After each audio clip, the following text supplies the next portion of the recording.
দর্শক, রাজধানীর সেগুনবাগিচায় ঢাকা বিভাগীয় কমিশনারের কার্যালয়ে আছেন সহকর্মী সৈকত সাদিক। সরাসরি যুক্ত হচ্ছি তার সঙ্গে।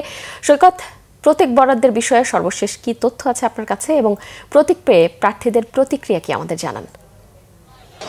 কনক, আপনি জানেন যে সকাল ৯টা থেকে কিন্তু আজকে এই রাজধানীর সেগুনবাগিচা, যেটা ঢাকার বিভাগীয় কমিশনার কার্যালয়, এবং তিনি একেধারে রিটার্নিং কর্মকর্তার দায়িত্ব পালন করছেন শরীফ আহমেদ চৌধুরী, তিনি যে বিষয়গুলো বলেছেন এবং সকাল থেকে ঢাকা ৪ থেকে শুরু হয়েছে এবং এখন পর্যন্ত ঢাকা ১৩ আসনের যেসব প্রার্থীদের মনোনয়নপত্র বা প্রতীক বরাদ্দ দেওয়া হয়েছে, সেখানে বিএনপি, জামায়াত ইসলামী, ইসলামী আন্দোলন এর বাইরে স্বতন্ত্র প্রার্থীরাও কিন্তু এখান থেকে প্রতীক নিচ্ছেন। এখানে আর ঢাকা 18 পর্যন্ত আরো 5টি আসনের প্রতীক দেওয়া হবে। যদিও বলা হয়েছে 3টা পর্যন্ত এই কার্যক্রম চলবে।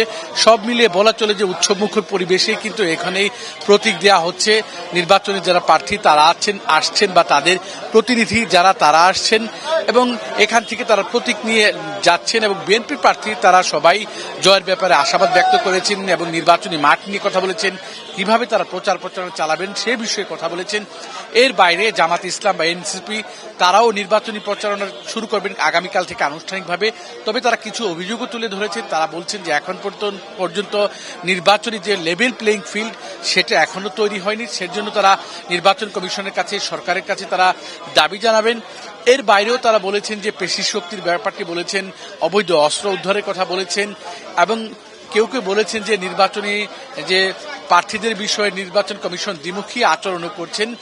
এর বাইরে আরো অনেক কিছুই তারা বলেছেন। যেহেতু আপনি জানেন যে ঢাকা 17 আসন থেকেই নির্বাচন করছেন বিএনপির চেয়ারম্যান জনাব তারেক রহমান, তারও নমিনেশন ফর্ম এই বিভাগীয় কার্যালয়ে জমা দেওয়া হয়েছে, সেটাও হয়তো তার প্রতিনিধিরা আজকে নিতে আসবেন।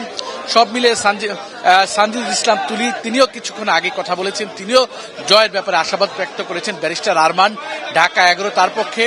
এবং আরেকটা বিষয় যে ঢাকা 12 আসনের কমরেড সাইফুল হক, তিনি কোদাল প্রতীক পেয়েছেন স্বতন্ত্র প্রার্থী হিসেবে। তিনি বলেছেন যে ব্যাপারে জোরে হা না ভোটের যে বিষয়টি, সে বলছে তারা হায়ের পক্ষে তারা ভোট দেবেন।